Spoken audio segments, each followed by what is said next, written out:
What's up, everybody? Welcome back to the Moon Boy Podcast. Today, we have a very special guest, Lewis Thomas, one of the bigger YouTubers in the cryptocurrency space. So I'm super thankful and grateful to have him here today.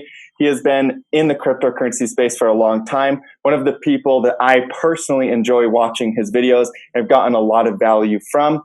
So make sure that you guys check out his channel. There will be links in the description for that, as well as checking out Donovan's channel and subscribing to everybody's channels so that you can go ahead and get more value in the future. So today we're going to be talking a little bit about the markets, talking a little bit with Lewis about his story. So kind of my first question for you, Lewis, is what got you into cryptocurrency?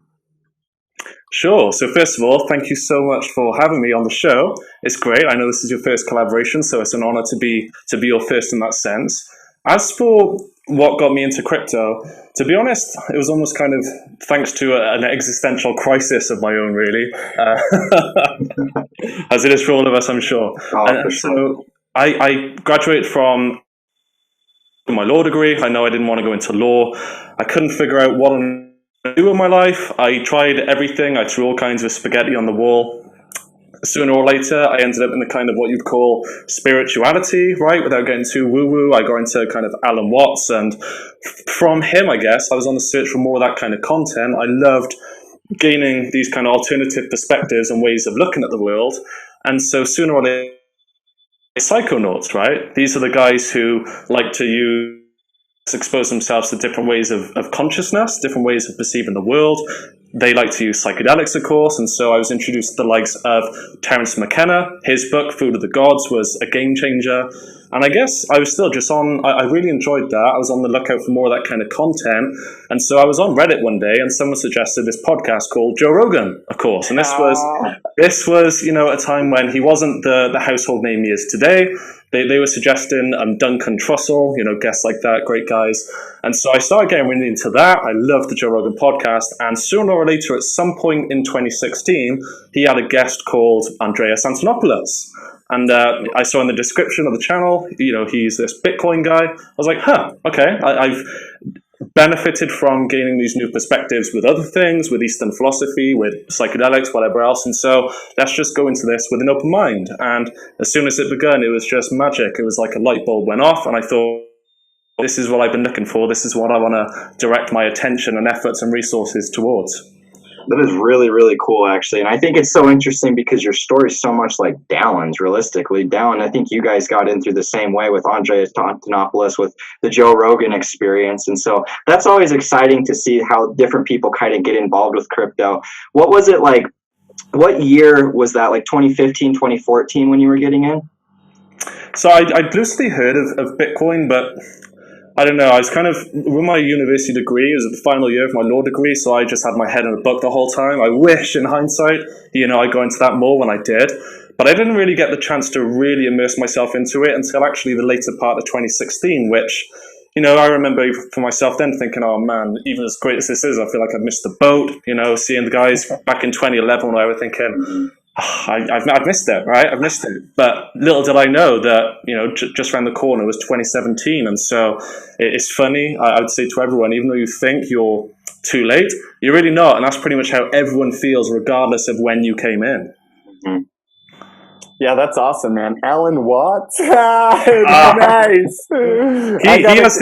He has these audiobooks on like Audible, and they're like 20 hours long each one. And I've probably listened to every one of those about 3 times over. He's the best. I love him. He's forged his way into my mind completely. Yeah, when I first got into meditation, I would listen to a lot of Alan Watts, like guided meditations, and he really taught me how to kind of navigate my own mind in a way to settle those thoughts down, and not to fight my own thoughts, but to kind of let them die down on their own. So I got a lot of value from Alan Watts. I feel like I listened to so much Alan Watts chill step, just on hours and hours and hours of looking at crypto charts, listening to Alan Watts chill step. I've honestly just loved listening to his talks. I think it's really cool that that's actually a big way in which you were looking into, and how it kind of just led you eventually to all of this different stuff in crypto. Yeah, totally. I think the essence of it really is also just curiosity. I think the more you can be curious about the world and expose yourself to new ideas and to be open-minded, you'll never know what amazing thing comes at you eventually. And so, in a sense, I feel I'm almost quite lucky that I did get into crypto when I did. But maybe that's just the reward for being curious and open-minded to opportunities when they do present themselves. Right. Yeah, 100%. I know that to be a fact in my life, the less that I let my own identity of myself get in the way of a new potential self, the more opportunity and success that I have because of it. Where did you grow up? Like, what's kind of like your younger life story, and what got you into computing and, you know, stuff like that, and editing, because you do video editing and stuff and YouTube. So what was your story of getting into that stuff? Sure. So I was born and raised in the South Wales Valleys here in the UK. And so to give you an idea of what it's like, it's a kind of semi-rural area. It's not the most privileged of places. It's actually, there's a fair amount of kind of poverty, crime. I think it's the center of Europe for kind of young teenage pregnancy, right? So it's that kind of place.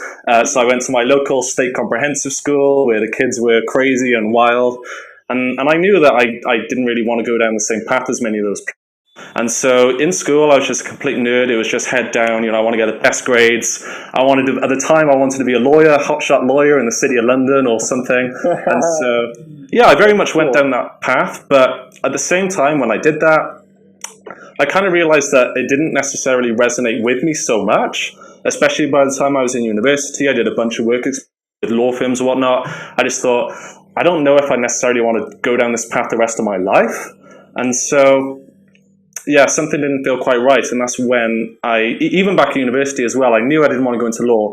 And so at that time, I figured where should I go? And I figured one thing that always resonated with me to some degree was entrepreneurship. And so when I should have been working, I also spent a lot of time listening to the likes of Gary Vaynerchuk, right? These kind of YouTube business gurus. And they preach a lot of just kind of self-teaching yourself, just do it rather than sitting around. And so even then, I was just kind of playing around building websites, and I actually had a YouTube channel fairly early on. I've removed all of those videos now because they're so embarrassing. I hope they never see the light of day. I tried everything. I made videos about politics, societies, drugs, law, dating, vlogging, like you name it, I tried it. And they were all awful. They were terrible. But at some point, when I actually started talking about crypto for the first time, I actually made a video towards the beginning of 2017 saying like, hey world, I've just put my whole life savings, everything in crypto. That's actually what kind of kicked off the kind of YouTube crypto career, because that just got a bunch of views. And I thought, hey, this is actually working. And so let's just keep doing that. It was a very kind of organic process, I guess. It wasn't like mindfully done. It's just like, let's throw spaghetti at the wall, and hey, it worked out. That's really awesome. And I think it's really funny that you brought up kind of your old videos and how you deleted them, because I vividly remember when I first got into crypto, and it was really like 2018, the bear market starts, and I wanted to make a channel of my own. And I remember looking at other YouTubers, kind of gauging how I could create my own channel. And I remember watching yours, and I went and looked at I think it was the first video that you had on your channel, and it was just like you sitting on a couch, and it was like, you didn't really say anything. It was just more like getting the nerves out of actually making the video. It was kind of like nervous, scared, you could tell. And I remember watching that and thinking to myself, all right, well, if this guy was able to, plus subscribers, and this is how his original videos look, I don't need to be so insecure about myself. And I actually do remember watching one of those old videos where, it was like that. And that's what actually helped give me inspiration to creating my channel too. Oh, that's amazing to hear. That's awesome.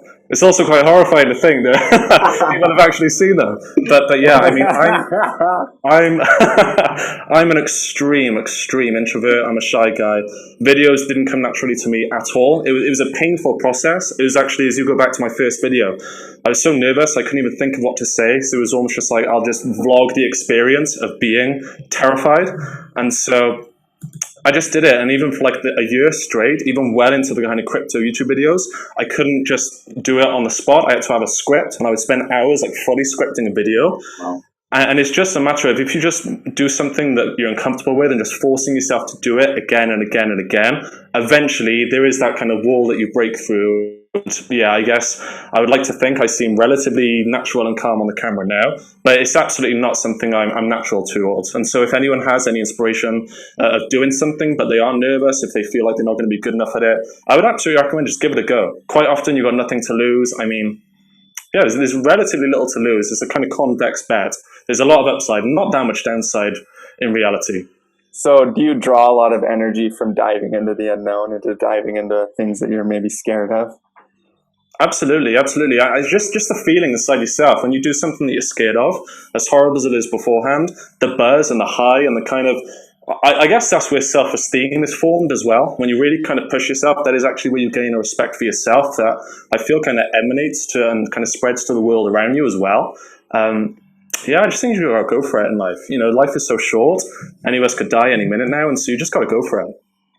Yeah, 100%. And I think that that's been a special thing that I've tried to help with my subscribers as well, is the fact that I still have saved my original videos that I ever made. I recorded them off of my iPhone before I even had a camera, and I haven't watched them to this day because I'm embarrassed to even watch them. But I just remember how insecure I was about that. And, you know, going into that, it was like the first video after I got that one out of the way, I felt so good and felt like I could actually make another one. And then it just gets so easy from there. And it's like the initial fear of actually diving into that in the first place, the worst thing in the world. But the second they actually go through with that, you know, it can be their life changing in so many different ways. Yeah, and I think it's a really common fear. I know even for myself, you know, it wasn't something people didn't think you could do, like make a career from YouTube. You have to do the kind of regular jobs. And so people started saying to me, like, I would like to do the same thing, but I'm nervous and I've kind of had this idea, but I'm putting it off for a while. And even when they record something, they're scared of sharing it. And I just do it. Like, even though it's this big thing for you, I mean, if you upload, people underestimate how hard marketing on YouTube is and actually getting eyeballs on your content. So you could post whatever, the worst content in the world on YouTube. You're not going to get more than like 2 eyeballs anyway. And so just do it. And eventually people will get the attention when it actually pays off, when you are better at it anyway. And so it's almost, you don't even need to be concerned about quality because it's not going to get to that point where there's enough people to humiliate you and make fun of you. You just got to do it. And don't do the data. If there's something you want to do today, if there's something you want to do, just grab your phone right now and do it, because there's no right time. There's no time that's going to feel perfect where you're not going to be scared. Those nerves are always going to be there until you face them head on. So another thing that I like to think about too is when I first made my channel, I realized that like I wanted to make a video and just like have it go viral, kind of like this weird mindset of, oh, if I just make a video, just people are going to see me and then that's just going to go viral. But it was coming from like this place of an egotistical perspective, thinking that I'm like so valuable that no matter what, if I just make a YouTube video, it's just going to take off. But the real process, man, like I uploaded in 2016 with like 200 and 300 subscribers, basically all year long. And nobody cared. Like, they don't. Nobody cares. Nobody cared. And then all of that energy built up, and then it was like a dam broke. And then 2017 happened, and next thing I know, I have over 25,000 subscribers, more love and support than I ever could have planned for. Just such a great feeling of appreciation and gratitude for that. So, yeah.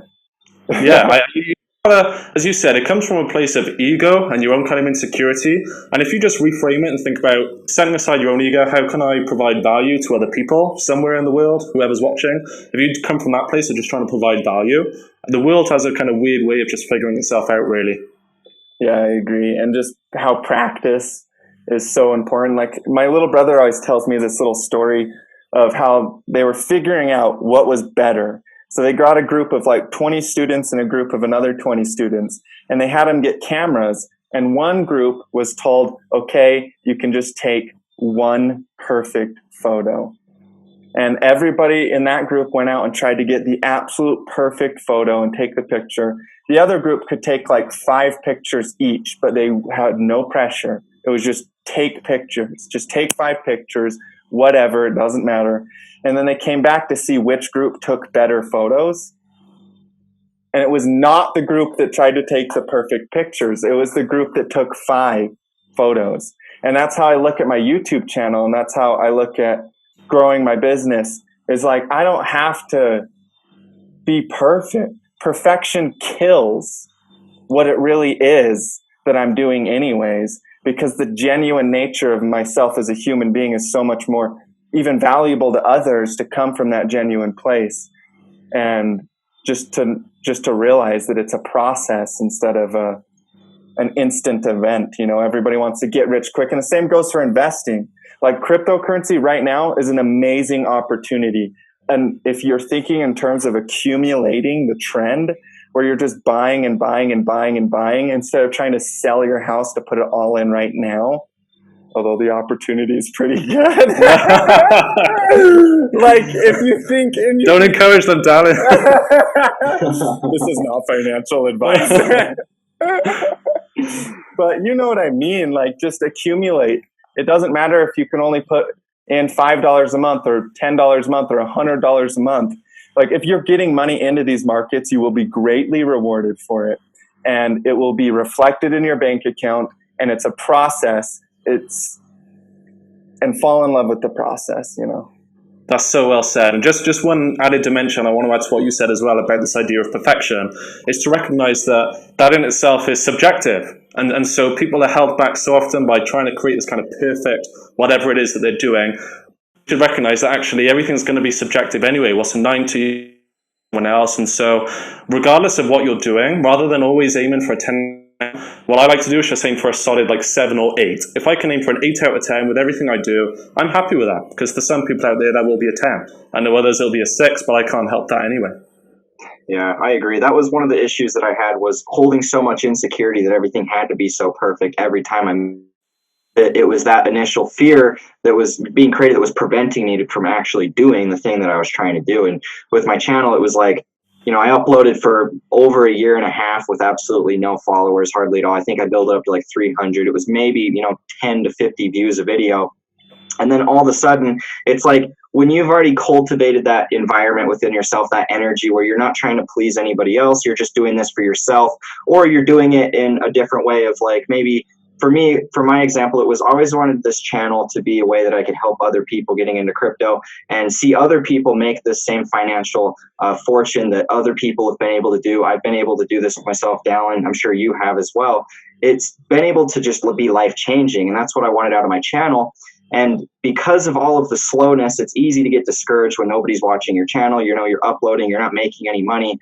But all of a sudden, out of nowhere, it's like the dam breaks, everything's just full on snowball effect. And then at that point, you're actually able to reach out, you're actually able to inspire people to give insight and knowledge that's going to be able to assist others in ultimately becoming their greatest version along the way. And through cryptocurrency, I think this is just such a phenomenal opportunity of actually obtaining all of those things with, it doesn't require a lot either. I've seen people take a couple $100s and turn that into enough to buy a house. And so it's really just a patience game. It's an understanding that, nothing comes easy, but at the same time, if you are in the position of positioning yourself right, when it does come, it seems rather easy when it happens.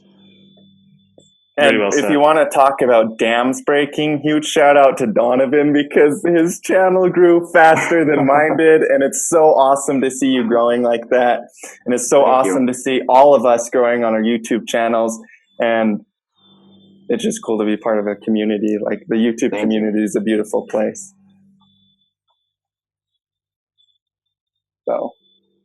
But yeah, Lewis, so you've done YouTube in the past.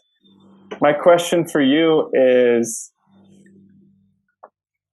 was this your very first channel? Had you ever done a channel previous to this? Experimented with YouTube? Or what's the story there?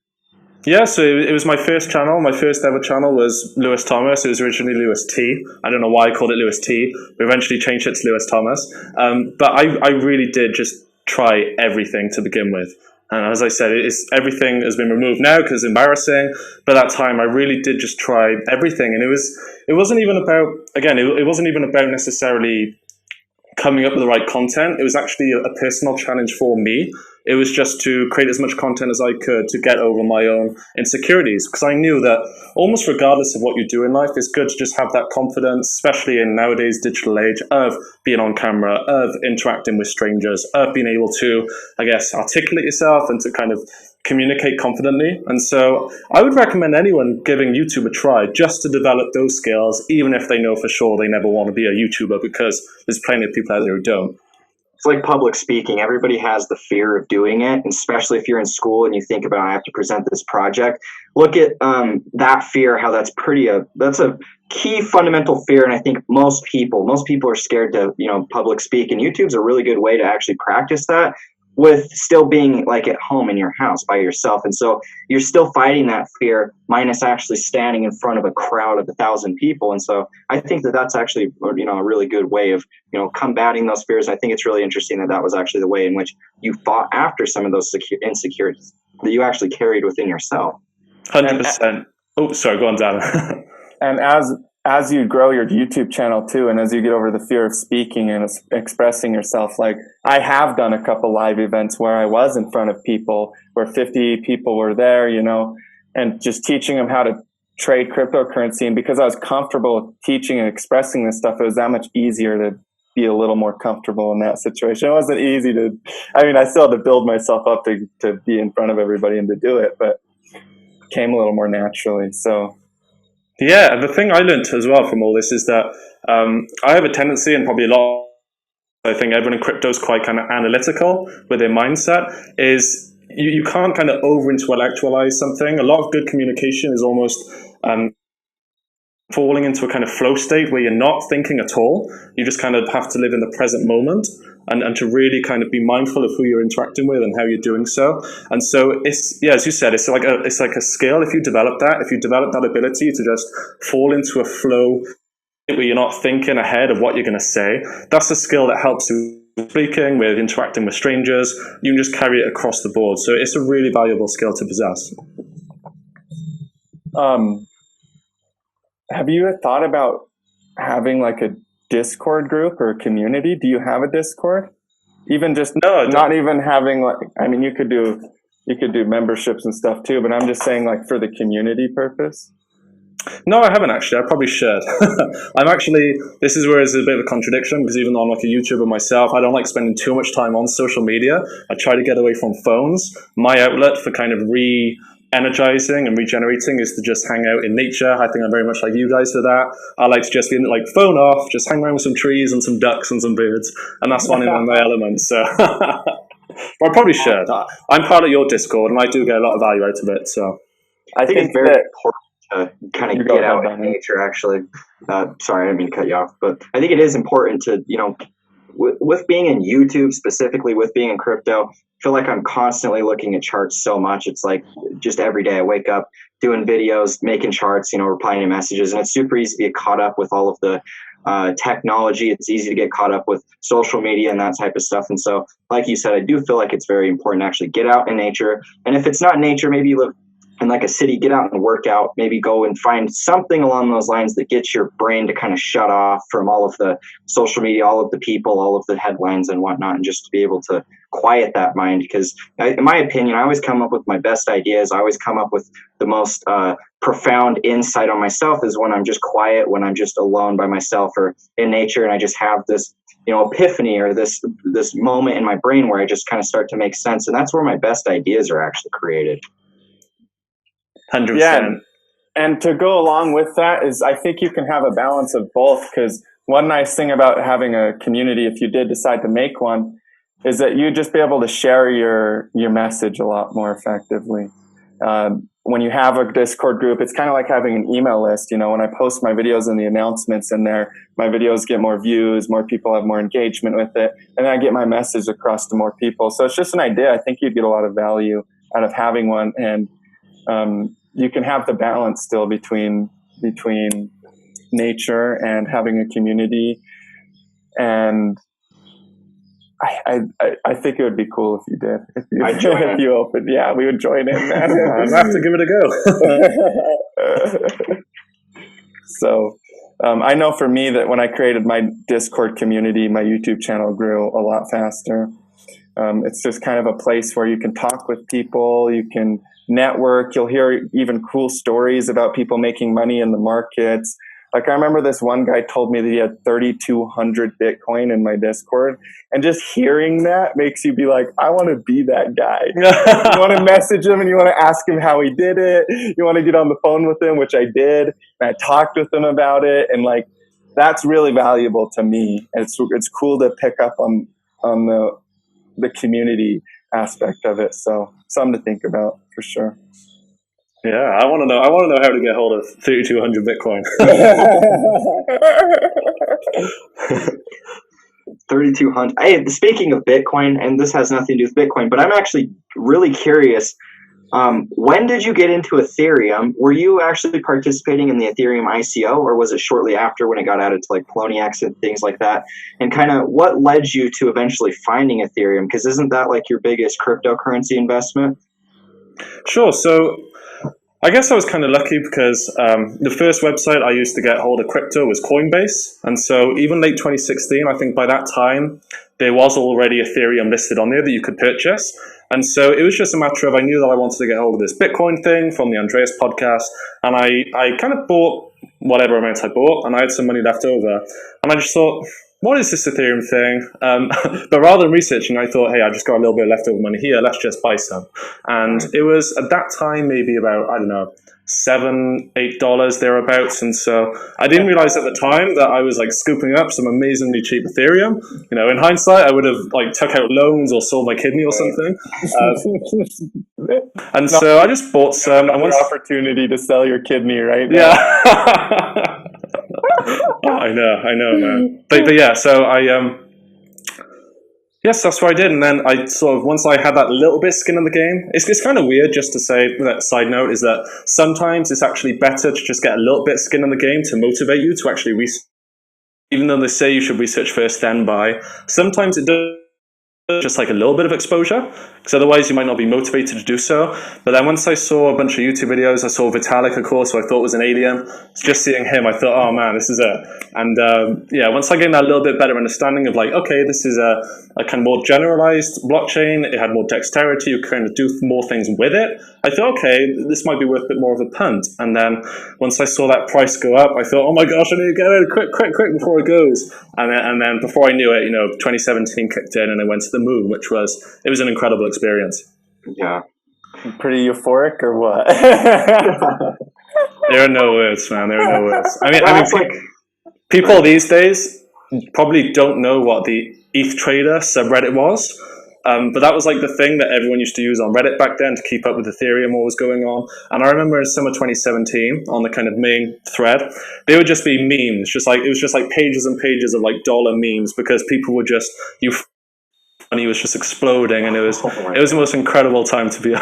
It was the most incredible time. It really was. That's so crazy. That's one of the things I can genuinely just appreciate about cryptocurrency in general is like, you have all of these different communities and these big supporting bases, and it's just so funny to see kind of how those communities are created and how they kind of spawn. It seems like from Reddit forums when they're just small market cap coins, and then when they do start to get development and people are building on them, it's like the community gets grown onto Twitter, and then you start seeing the memes. And for me personally, I've recently found a lot of interest in Chainlink, and I just love the community behind that. I just think it's so interesting to see kind of how this spawns from something so little and it can blow up to this big community. I mean, Bitcoin was very similar in the early days. With Bitcoin, it was just, like the big majority was drug dealers and nerds at the beginning of it. And now it's kind of grown into this huge empire where, you have such diehard fan bases. And so with Ethereum, you kind of see that same thing. And it's really cool because you were actually able to experience, what it was like to go from when Ethereum was $8 and then, to 1,450. That was like over 100x just in that one move, which is just insane. You just don't see those types of returns anywhere. No, I think that's something that, I have so much sympathy for those guys who came in at the very tippy top of 2017, who've just experienced blood and pain ever since, right?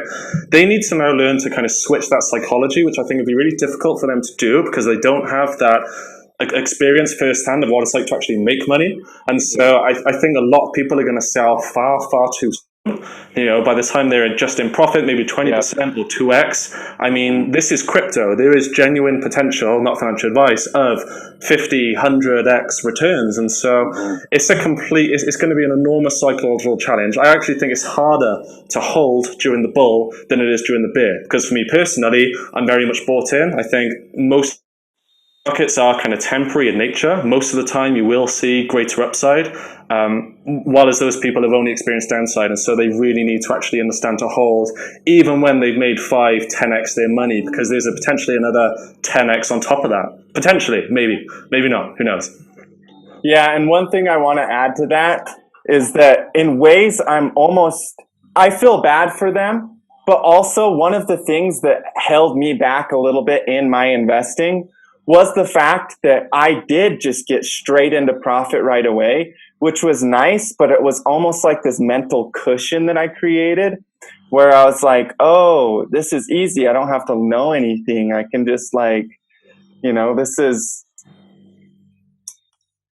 was just like getting rewarded for like a bad habit almost. Instead of understanding risk management, instead of understanding those things, it was just like I could make money on this altcoin with zero risk management. And then I would just think that I'm a god of trading, and then that would just drive my ego. So in ways, switch your psychology into a bull market perspective because it's time to. But for anybody that may have bought the top, also like reframe it as a blessing, because really you just learned that this is real. This is a market that can go thousands of percent up and 80% down. And so to understand that very important lesson before you ever get hooked on the profits, in ways might even set you up in a better fashion for the next. That's so true. And yeah, I mean, if/when we have another big whopping bull market in crypto, those people have now had the opportunity to essentially, for the past kind of year or so, especially with altcoins, they've been able to buy at an extremely low price, which can potentially set them up enormously for the future. I mean, going back, I wish I had more months to buy Ethereum and Bitcoin at those kind of very low levels. As kind of like with you, Dalian, it was very much almost as soon as I got in, the market started going right up, and so I was always kind of rushing to keep up with the market. It would have been great to just have a few more months to just average in and get good sized positions. It's an amazing opportunity. I mean, I see these charts, and from me and Dallin's perspective, like we analyze the charts and we do all that stuff, and looking at these charts, it's just got me so excited because I see all of the same or similar setups as, what it was like back in 2016, minus the fact that I pretty much got in at the same point, late 2016. I didn't start fully immersing myself until that point. Bought Bitcoin early 2016, but it wasn't something that I dove straight into. And now that I see this opportunity, it makes me extremely passionate about having this channels because I can show these charts and I can see kind of how the correlations look between prior cycles and how it looks right now. And a lot of people that haven't been through the bear or through any of the markets, really, that maybe they just barely got in, or maybe they've been holding the bear market. Regardless, these people don't really know what to expect. They've heard the stories of these big parabolic moves, but until it actually happens, there's just no way of putting that into context. And I'm excited to see all these new people that have got in because there's so many new faces nowadays that are in this compared to when we all first got in, and to see that we're have the potential to do this all over again, or from my perspective, we will be doing this again. And it makes me just so excited that all these other people are going to be experiencing the same things that we've already went through. Yeah, but we'll just pray for him for the next bear market. Keep them in our prayers. I mean the experience. Yeah, the experience you get from both the bull run and the bear market are both priceless. And I think until you have the full experience of both, you can never be as kind of well-rounded of a crypto investor as you would like to be. That they really are priceless. As horrible as 2018 was. We'll take with us, I'm sure, I can speak for all of us, we'll take with us forever. 100%. Nothing compares, dude. That was insane. I mean, you don't think that your investment can just go down half and then half again and then half again and then, oh my gosh, a half 5 more times, and you're just like, wait, I should have just taken my loss at the first place. That just doesn't seem like a thing, but it was just constant throughout 2018. The best part, though? Sorry. The best part for me was the opportunity to reframe all of that within myself and look at it as actually the biggest blessing I ever received. because it was like, I now have a deeper understanding of investing, a deeper understanding of money, a deeper understanding of people, a deeper understanding of my own human emotion. And it made me, like you said, Lewis, a more well-rounded investor and trader and person because of it. And, I think true power comes when somebody can take a negative experience and reframe it into something beautiful. Yeah, we were all proverbially punched in the face in 2018, and we're all still here, and people watching this are still here. So it is a blessing in disguise. Biggest blessing. I want to know, what are you most excited for heading into this next bull run? What do you think, what sector in cryptocurrency, is it maybe DeFi or is it something other than that? What do you think is going to see a lot of new value coming into this market? And what maybe are a couple cryptos that you're a little bit excited for heading into this? Maybe same feeling of Bitcoin and Ethereum back in the last cycle. Sure. So as boring as it sounds, I'm actually tremendously excited about Bitcoin right now. With what's going on in the world and currencies failing and inflation and government debt skyrocketing, just the thought that more people will kind of awaken themselves to this idea that there now exists an alternative, an actual legitimate hedge against regular people to actually kind of protect their own wealth and their own savings. To me, it's just the most exciting thing in the world. I think for so long, people have been fed up with the unjustness of the world, the unfairness. We're even seeing this in some ways with the riots in Minneapolis right now, which is horrendous to see. And just to know that there's an escape hatch, just to know that there is an alternative and something to actually, a reason to have optimism in the world. Because quite honestly, even before crypto, I felt for myself, I'd be almost kind of quite nihilistic at times, thinking, what is the point of all this? Life, it is hard sometimes. But just Bitcoin right now, and of course everything else as well, just gives room for such optimism in a world that is so bleak at times. It is so exciting. And of course, I'm excited for myself, what will happen to my own personal wealth, fingers crossed, and to know that that opportunity can extend to anyone who decides to, just have a go at it and take responsibility for their own lives. Let me just say right now, Lewis, you're wealthy inside of yourself. And so everything, your bank account, everything will reflect that through time. You're a wealthy person. Oh, darling, you're too kind. Yeah, and then I guess to go back to what you asked as well, Donovan, in terms of other cryptos, I'm still really excited for Ethereum. I'm super excited to see what happens with ETH 2.0, with staking, just how much of an impact that will actually have. With DeFi as well, just seeing the thing with Ethereum that excites me is that there's so much development taking place on that right now that for me, it's almost like if I were to categorize Bitcoin as kind of a bet against the incompetence of the legacy system, Ethereum to me is betting on the kind of human ingenuity and seeing what can anyone in a world of 6, 7, 8, 9 billion people, whatever it is, who can come up with a really cool, interesting idea for a decentralized application. To me, it's just a probabilistic bet on that outcome. And there's going to be things that I can't even envision, in the same way that people in the early days of the internet couldn't have envisioned a world of Snapchat, Instagram, whatever else. There's going to be some genius out there, maybe they're like 14 years old right now or something, is going to potentially come up with a world-changing application that we get to witness. And in addition to what happened with Web 2.0, we can actually benefit financially from as well. I didn't necessarily benefit financially from Facebook, but I could potentially benefit from mass adoption of Ethereum, which is an exciting thing as well. Mm-hmm. Yeah, I agree. I'm actually really excited about Ethereum because, I always hear the argument that Ethereum's going to fail or whatever, but for me, with Ethereum, if you look at the top 100 coins by market cap on CoinMarketCap, the vast majority of those are all built on Ethereum, or at least have some sort of correlations with Ethereum. And so that's what I don't understand is by betting against Ethereum, you're kind of betting on the majority of altcoins to die off with that. And who knows, maybe that's your opinion, but I think that Ethereum holds so much value, and it's a lot of unforeseen value, like you said. You can build on Ethereum. Any cryptocurrency can be built. Blockchains. You have, smart contracts, which is just phenomenal for business and things like that. And I'm very confident that, with Ethereum starting to lead the way, like you said, just a number of new projects are going to come out. And that's probably the most exciting thing, is knowing that we are still here in the, just like the pre-internet days when we were still building upon that and things were really slow and it didn't really work good. We're still in those same phases with cryptocurrency right now. And we have no idea what is going to actually be spawned from this. but it's so exciting that you themselves the opportunity to actually be in here, to be, open-minded, and to be willing to look at other projects, be willing to research and do all of these things, because whenever those projects do come around, you're going to miss some. I mean, I didn't buy Ethereum at $8. I missed out on that ride, but because you knew that you had that opportunity, because you kept the open mind down the line, and then it's just a matter of finding that one. It only takes one good one, and you could be riding that next 100x, and a couple $100 there could turn into a fortune for certain people.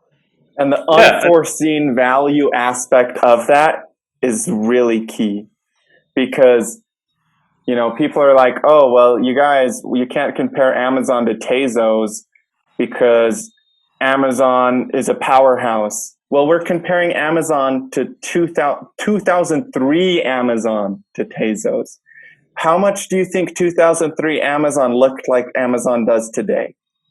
Exactly nothing. Nobody would have even known. They would have thought that this was some crappy internet stock company, some crap company. They would have not been able to see it.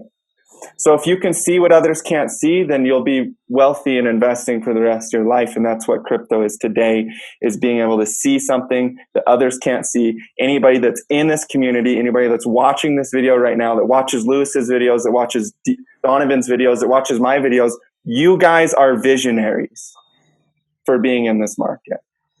Hell yeah. And as you said as well, it only takes one or two, right? It only takes one or two killer applications, something to get mass adoption. There are people who will say, well, 99% of coins projects in this space are absolute garbage, going to zero. That can be true. And it can still also be true that there can be some projects that capture trillions of dollars worth of value. And some people might say, well, it's impossible. How would you choose the right one? And that's what I try and do. Of course, you charts to see how many buyers, how many people are actually engaging with the market, where's the volume and the liquidity, which feeds into the kind of monetary dimension of it.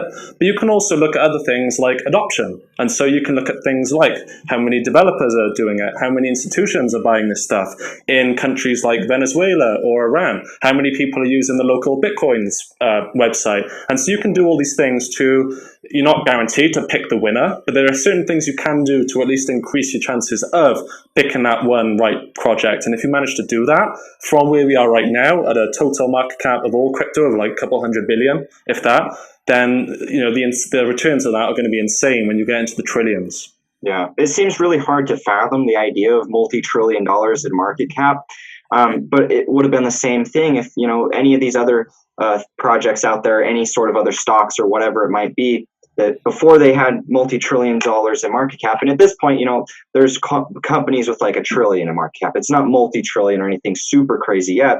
But I actually think with cryptocurrency and blockchain tech, we're going to have real value on the blockchain, and we're going to be able to tap into hidden value that we really haven't had a sincere way of doing. I mean, through distributed ledgers, we'll be able to track a lot of things that we couldn't. I think that the real estate market is with multi-trillions of dollars, that even if a small fraction of that found its way inside of Bitcoin or any of these other cryptocurrencies, that could just be monumental as far as percent returns. And that's why I'm so big on diversification, is because in my opinion, it seems, unless you're just going all for Bitcoin or something, it seems really risky to just go all in on one thing when you can find the coins with good partnerships, see which ones are actually getting developed on, what ones institutions have shown interest towards. And then at that point, you can put some investments into all of those, diversify. And then it's not the matter of, if that one goes up, then I'm okay. It's, well, if this one fails, I got this one. If this one fails, I have this one. Or, if this one, and this one all do really good, I'm now set for the rest of my life. And so it's really easy to get in these scarcity mindsets where it's like, I have to go all in on this one, otherwise I'm not going to get those $1 million returns, when in actuality, it's so impossible to predict the long-term future and the ROIs of what these cycles return. And so just by diversifying, just by playing the game and, getting enough tools out there in your bag, that's how I think is, it's going to be a really good, easy way for people to actually profit. We are quite lucky. Oh, sorry, go on, Dan.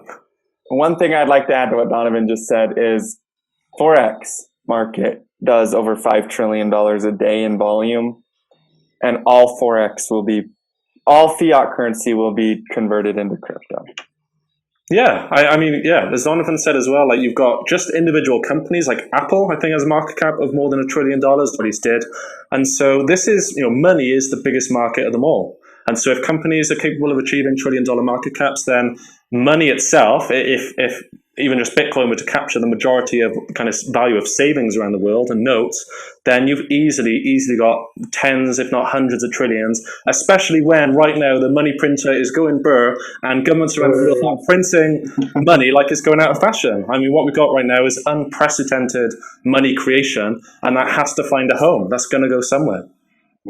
In our pockets. Actually, in our Trezor wallets and Ledger wallets.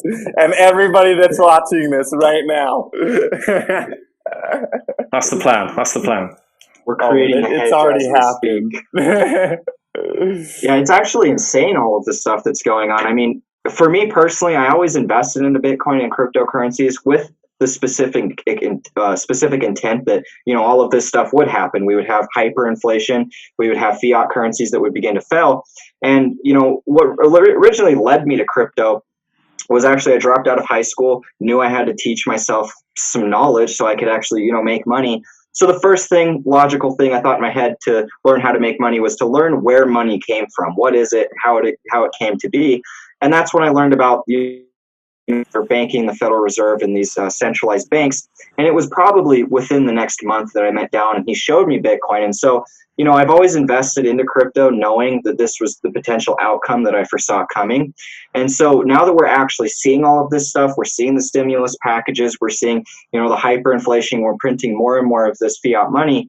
It's now is the time more than ever where you would really want to be learning about cryptocurrency, where you'd want to be researching and look at your investment, because there's a lot of people that hold cash. They've sat that they've built from working, their 9-to-5 job their entire lives or whatever it may be.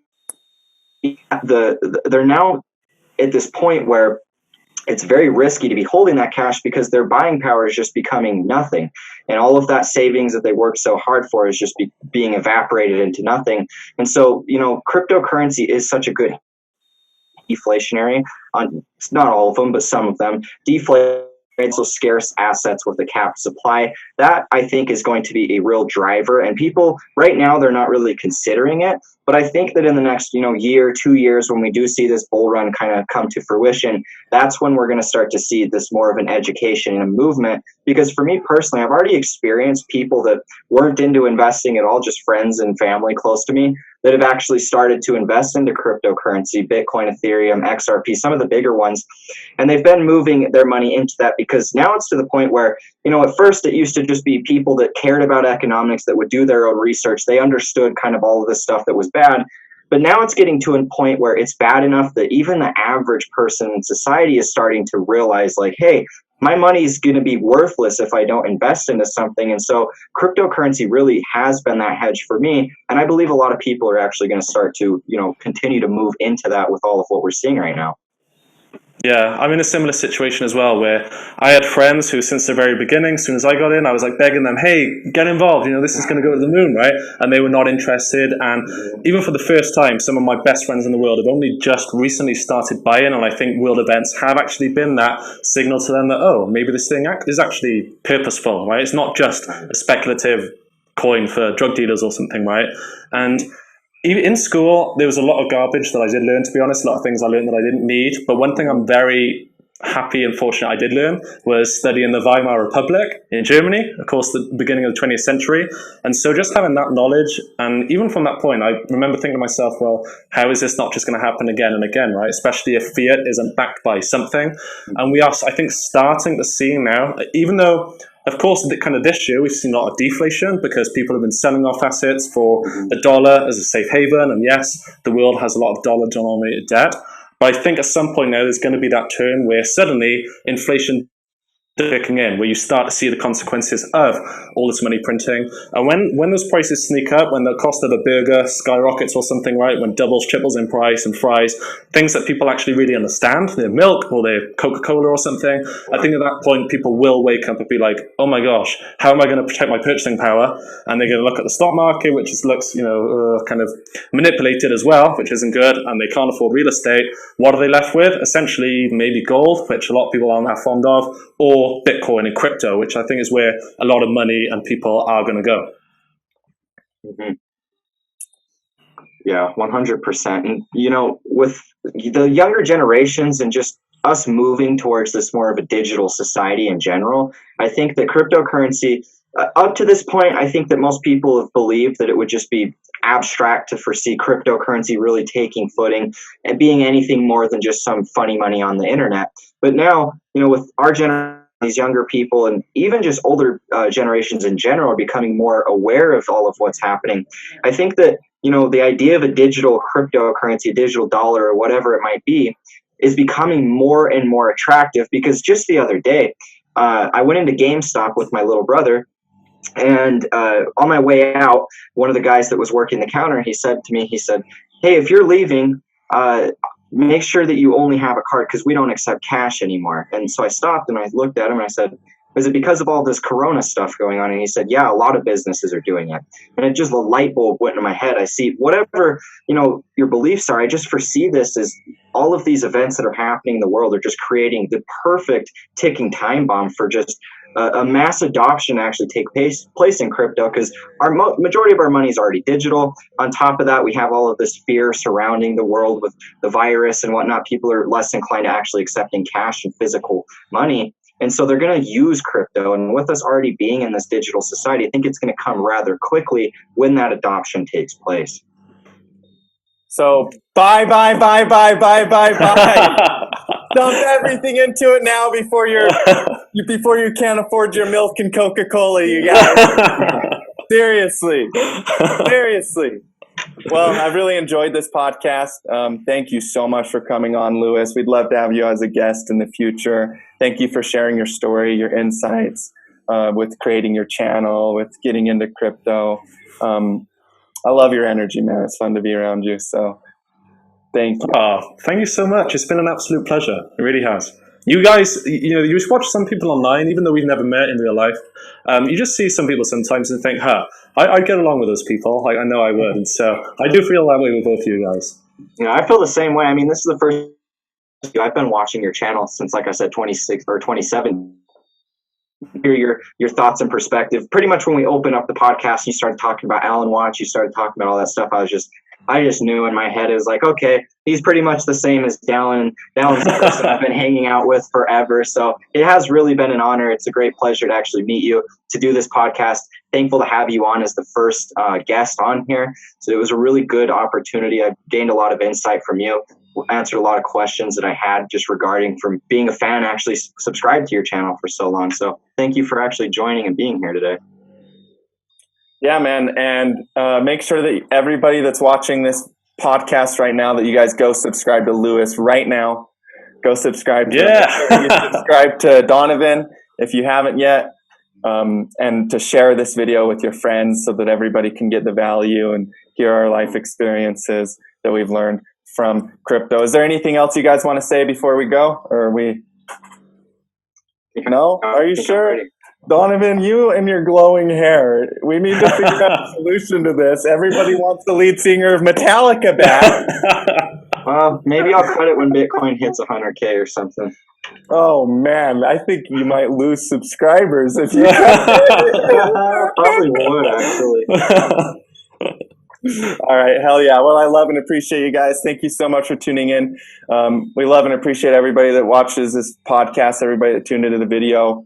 Like I said, share it with your friends, get the message out, and we look forward to seeing you guys in the next one. As always. Stay profitable out there. Yeah.